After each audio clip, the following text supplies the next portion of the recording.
today we are going to discuss Faraday's laws. Okay, so Faraday's laws, there are two laws we have, and ये important हैं because these are related to the electrolysis. These are related to the electrolysis. So both of these laws are related to the electrolysis. So that's why these laws are important. And electrolysis का जो phenomenon है आपने already पहले cover कर लिया हुआ है, ठीक है, that in electrolysis a non-spontaneous chemical reaction is carried out with the help of electricity. तो Faraday's laws definitely किसके साथ related होंगे? थोड़ा सा मैं यहाँ पे बता रही हूँ. हमने इलेक्ट्रोलिसिस में करा था कि हमारे पास यहाँ पे हम कोई इलेक्ट्रोलाइट लेते हैं, बीच में दो इलेक्ट्रोड्स हमने डिप करी, दोनों इलेक्ट्रोड्स को हमने यहाँ पे बैटरी के टर्मिनल्स के साथ कनेक्ट करा with positive and negative terminals, and धीरे धीरे क्या होता है यहाँ पे मेटल जो है वो डिपॉजिट होना स्टार्ट हो जाती है. Either it is sodium, it is aluminium, it is copper etcetera. ठीक है, तो मेटल डिपॉजिट होती है whenever we pass the electricity through the electrolytic solution. Clear? So definitely these laws are related to this term. अब यहाँ पे first law क्या है? आप यही कह लो कि एक तरह से ये कॉमन सेंस से बात करेगा. अब यहाँ पे हमारे पास जो फर्स्ट लॉ आ जाता है ना, that is here we have first law. First law क्या है? According to first law of Faraday, the amount of और the weight of a metal deposited at the electrode is directly proportional to the amount of electricity passed through it. Clear?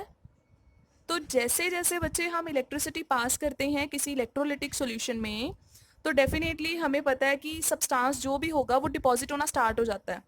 तो कोई भी substance कितना deposit होगा depend किस पे करता है? इलेक्ट्रिसिटी पे. ज़्यादा इलेक्ट्रिसिटी पास करोगे तो ज़्यादा सब्सटेंस डिपॉजिट होगा, कम इलेक्ट्रिसिटी पास करोगे तो कम डिपॉजिट होगा. So according to first law, the weight of substance deposited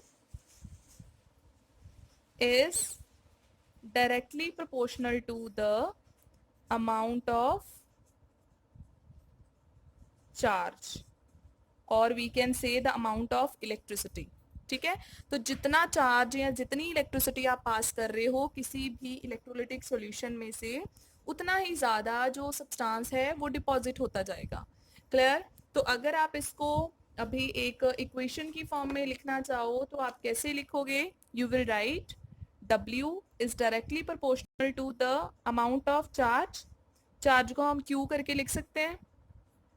ठीक है, this is the charge. Units क्या होंगी? कूलम्स. प्रोपोर्शनैलिटी को हटाकर हम लोग क्या कोई कांस्टेंट यहाँ पे लगा देंगे? Z. Z is a constant here and it is known as electrochemical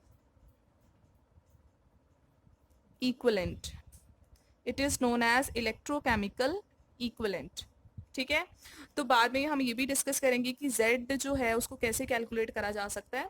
फिलहाल आप इतना समझ लो, larger the amount of electricity passed through the solution, larger will be the weight of a substance deposited, or more will be the weight of substance deposited.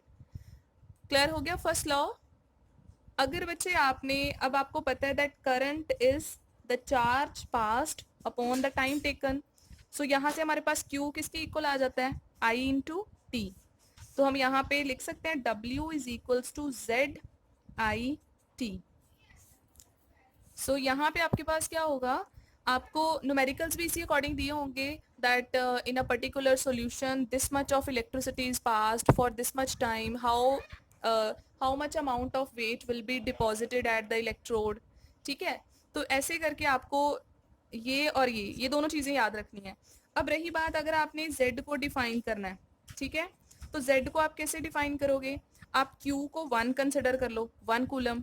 ठीक है, या फिर आप यहाँ पे अगर डिफाइन करना चाहते हो तो आप लिखोगे I is 1 ampere and time is 1 second. ठीक है, इस केस में क्या होगा? W किसके इक्वल आ जाएगा? Q के, सॉरी Z के. W comes out to be equal to Z, और इस केस में क्या होगा, W again is equals to Z. Then how will you define Z? You will define electrochemical equivalent will be defined as the weight of a substance deposited when 1 coulomb of charge is passed through the electrolytic solution. Clear? Or either you will say electrochemical equivalent will be equal to the weight of a substance deposited when 1 ampere current is passed through the solution for 1 second. Clear? Now we are going to discuss the second law. What is the second law then? First तो उसने electricity को लेकर बता दिया. अब doubt ये आता है कि सपोज हमारे पास ना दो डिफरेंट इलेक्ट्रोलिटिक सॉल्यूशन है, ठीक है. सपोज एक हमारे पास है सोडियम क्लोराइड और एक हमारे पास है एल्यूमिनियम क्लोराइड.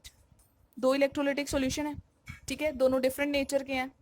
अच्छा, अब मैंने क्या किया, दोनों में से इलेक्ट्रिसिटी जो है उसको पास करा, ठीक है, दोनों में से इलेक्ट्रिसिटी पास करी, राइट.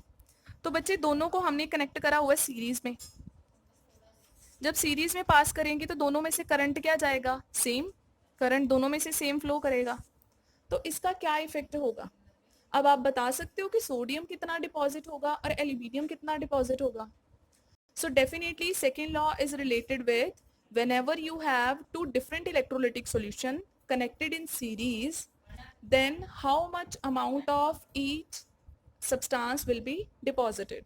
ठीक है, तो यहाँ पे क्या लॉजिक बताया गया, according to second law, the weight of substance deposited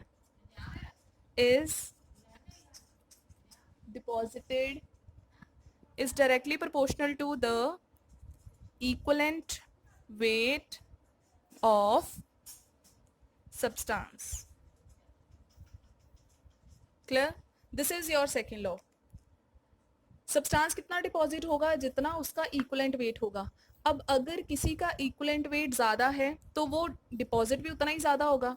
अगर किसी का इक्वलेंट वेट कम है तो वो डिपॉजिट भी क्या होगा, कम होगा. क्लियर? तो अब यहाँ से आपके पास ओवरऑल रिलेशन पता क्या निकल के आएगा, weight of sodium deposited over weight of aluminium deposited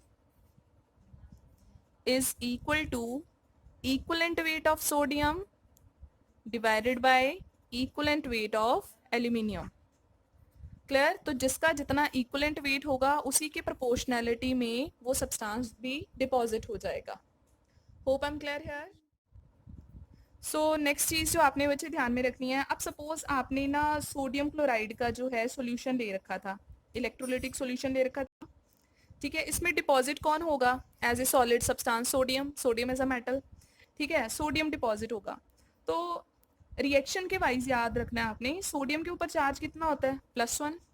ये क्या करेगा, 1 इलेक्ट्रॉन गेन करेगा और फिर जाकर इसने क्या होना है, डिपॉजिट होना है. क्लियर? तो इसका मतलब एक सोडियम आयन को डिपॉजिट होने के लिए या एक एटम को डिपॉजिट होने के लिए एक इलेक्ट्रॉन चाहिए, ठीक है, इतनी इलेक्ट्रिसिटी चाहिए. तो अगर सपोज मैंने 1 मोल डिपॉजिट करना है तो ऑब्वियसली मेरे को इलेक्ट्रॉन भी कितने चाहिए, 1 मोल. क्लियर? तो इसका मतलब 1 मोल सोडियम को डिपॉजिट करने के लिए 1 mole of electrons are required. अब 1 मोल इलेक्ट्रॉन, आप इलेक्ट्रिसिटी कैलकुलेट कर सकते हो कितनी होगी, आपको पता है, यहाँ पे आप देख सकते हो 1 मोल कितना होता है, 6.022 इंटू 10⁻23, और एक इलेक्ट्रॉन पे चार्ज कितना होता है, 1.6 इंटू 10⁻⁻19 कूलम. ठीक है, एक पे अगर इतना चार्ज है तो 1 मोल इलेक्ट्रॉन्स पे कितना चार्ज होगा. अगर एक इलेक्ट्रॉन पे इतना चार्ज है तो 1 मोल इलेक्ट्रॉन्स पे कितना चार्ज होगा, 1 मोल के साथ मल्टीप्लाई कर दोगे और मल्टीप्लाई करके आपके पास जो अप्रॉक्सीमेट टर्म आती है दैट इज 96500 कूलम. ठीक है, and this much of electricity is known as Faraday. इसको आप बोलोगे 1 फैराडे. इस इलेक्ट्रिसिटी को फैराडे ने अपना नाम दिया हुआ है. 1 Faraday is equals to 96500 coulomb. तो इसका मतलब 1 मोल सोडियम को डिपॉजिट करने के लिए how much electricity is required, 1 Faraday. ठीक है, तो अब इसका कोई और एग्जांपल लेके भी कर लेते हैं. अब जैसे सपोज मैंने यहाँ पे लिया एल्यूमिनियम क्लोराइड, ठीक है। तो एल्यूमिनियम पे चार्ज कितना होता है, 3 पॉजिटिव, कितने इलेक्ट्रॉन गेन करेगा, 3, एंड देन जाके एक एल्यूमिनियम डिपॉजिट होना है। एक एल्यूमिनियम के लिए कितने इलेक्ट्रॉन्स चाहिए, 3 इलेक्ट्रॉन्स। तो इसका मतलब 1 मोल के लिए कितने चाहिए होंगे, 3 मोल। तो आपको पता है 1 मोल किसके इक्वल होता है, 1 फैराडे के। तो इसका मतलब 3 मोल किसके इक्वल होगा, 3 Faraday. So it means when we pass 3 Faraday electricity through this electrolytic solution, 1 mole of aluminium will be deposited. 1 mole aluminium के लिए 3 मोल चाहिए इलेक्ट्रिसिटी, सॉरी 3 फैराडे, ठीक है। और 1 मोल सोडियम के लिए कितनी चाहिए थी, ओनली 1 फैराडे। तो हर एक का अलग अलग है, राइट। अब सिमिलरली अगर मैं बात करूं यहाँ पे कॉपर सल्फेट ले लूं, है ना, तो कॉपर 2 पॉजिटिव, 2 इलेक्ट्रॉन गेन करेगा तो कॉपर बन जाएगा। तो यहाँ पे आप कह सकते हो 1 मोल कॉपर के लिए आपको 2 फैराडे इलेक्ट्रिसिटी चाहिए। क्लियर ना। So this is basically what is happening, 1 मोल के लिए 2 फैराडे चाहिए, राइट। तो इसका मतलब हर एक के लिए अलग अलग इलेक्ट्रिसिटी रिक्वायर्ड है, ठीक है। लेकिन अगर सपोज यहाँ पे मैं 1 फैराडे इलेक्ट्रिसिटी पास करती हूँ, ठीक है, एल्यूमिनियम में चाहिए कितनी, 3 फैराडे। तो अगर बेटा मैं सिर्फ 1 फैराडे इलेक्ट्रिसिटी पास करूंगी तो एल्यूमिनियम कितना डिपॉजिट होगा, 1 मोल डिवाइडेड बाय 3। 1 मोल में कितना मास होता है, 27 ग्राम, डिवाइड करो 3 से तो कितना आ जाएगा, 9 ग्राम। और 9 ग्राम क्या होता है, it is the equivalent weight of aluminium. Clear, equivalent weight of aluminium. Similarly copper के केस में 2 Faraday, in case of copper 2 Faraday electricity is required to deposit 1 mole and 1 Faraday is required to deposit 1 by 2 mole, ठीक है।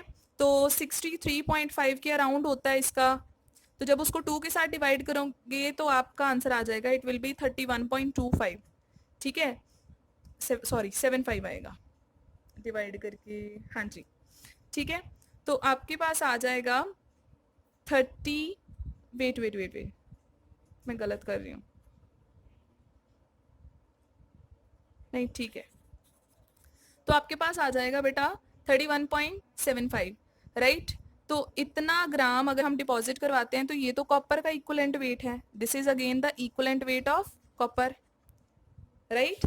और अगर sodium की बात करें तो सोडियम का केस क्या था आपके पास, ये रहा। सोडियम में 1 फैराडे 1 मोल, 1 मोल क्या होता है सोडियम का, इट इज 23 ग्राम, और इसका इक्विवेलेंट वेट भी कितना होता है, 23 ग्राम।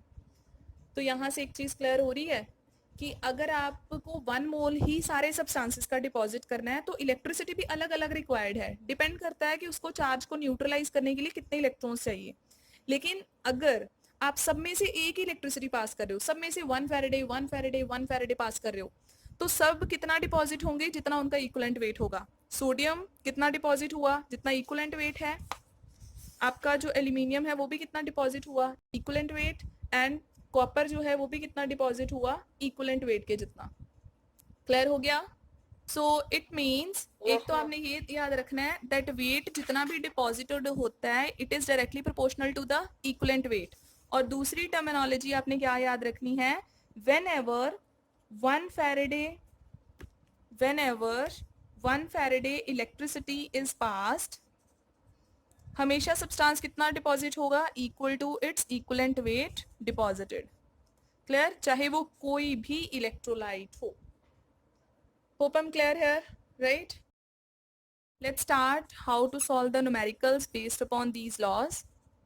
सो फर्स्ट न्यूमेरिकल क्या है, how much charge is required, how much charge is required for reduction of 1 mole of aluminium 3 positive to aluminium. कितना चार्ज चाहिए, अब ये तो डायरेक्टली सॉल्व हो जाएगा। एल्यूमिनियम 3 पॉजिटिव को किस में चेंज करना है, एल्यूमिनियम में, तो उसको इलेक्ट्रॉन्स कितने चाहिए, 3 इलेक्ट्रॉन। उन्होंने कितना पूछा है, 1 मोल, तो 1 मोल के लिए कितना चाहिए आपको बेटा, 3 मोल इलेक्ट्रॉन, 3 मोल इलेक्ट्रॉन यानी कि 3 Faraday.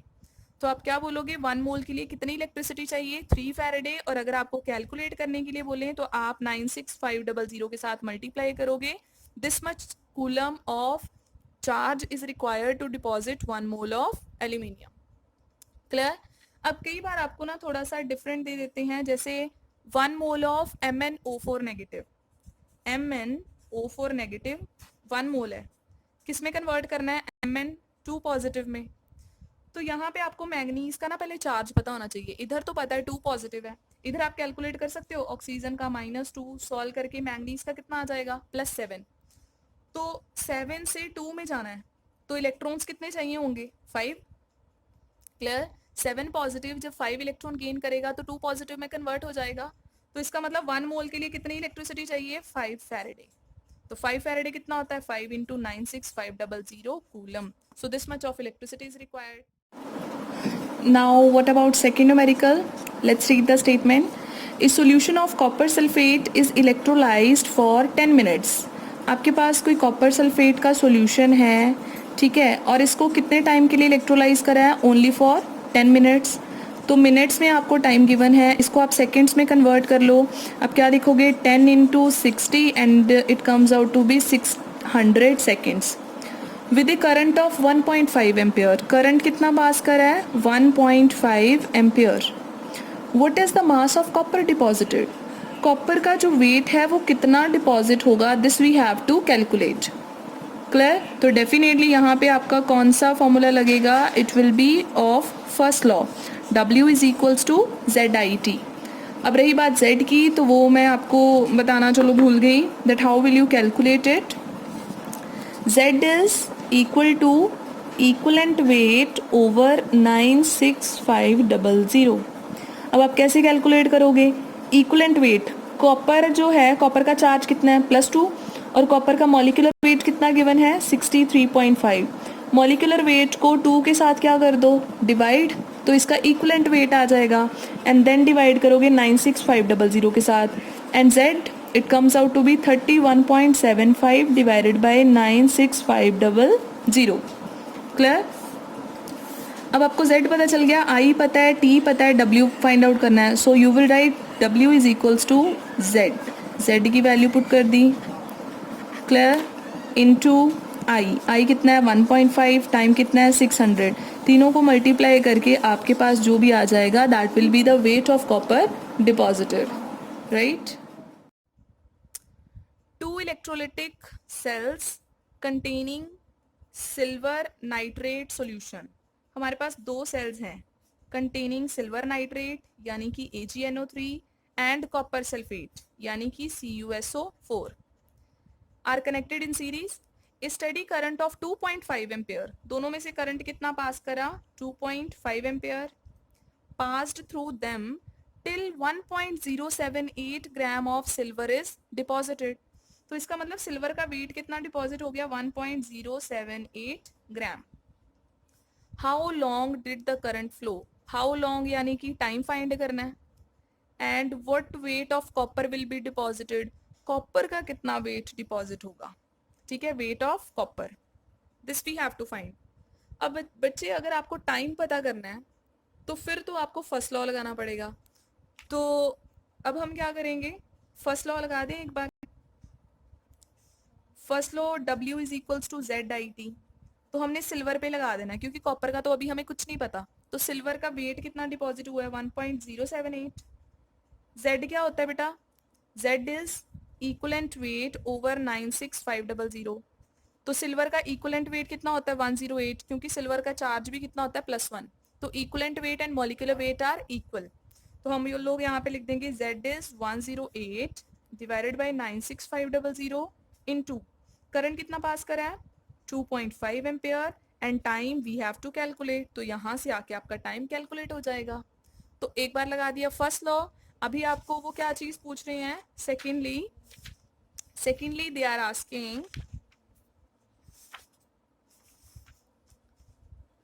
What weight of copper is deposited, copper का कितना वेट जो है वो डिपॉजिट होगा। तो इसका मतलब आपको एक का वेट पता है सिल्वर का कि कितना डिपॉजिट हुआ है, दूसरे का पता करना है, तो दोनों को कंपेयर करना है, यानी कि सेकेंड लॉ। सेकेंड लॉ में क्या था, weight of silver deposited over weight of copper deposited is equals to equivalent weight of silver divided by equivalent weight of copper. तो सिल्वर का वेट कितना डिपॉजिट हुआ 1.078, कॉपर का वेट कितना deposit हुआ we have to find out. Silver का equivalent weight 108, copper का equivalent weight अभी हमने करा, कॉपर का इक्वलेंट वेट 63.5 को 2 के साथ डिवाइड कर दो, क्योंकि कॉपर सल्फेट में कॉपर पे चार्ज कितना है +2, तो मॉलिक्यूलर वेट को मैंने 2 के साथ डिवाइड कर दिया, it comes out to be 35.75 gram.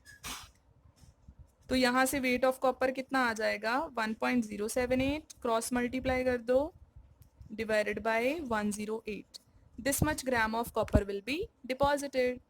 So this is all about today's lecture.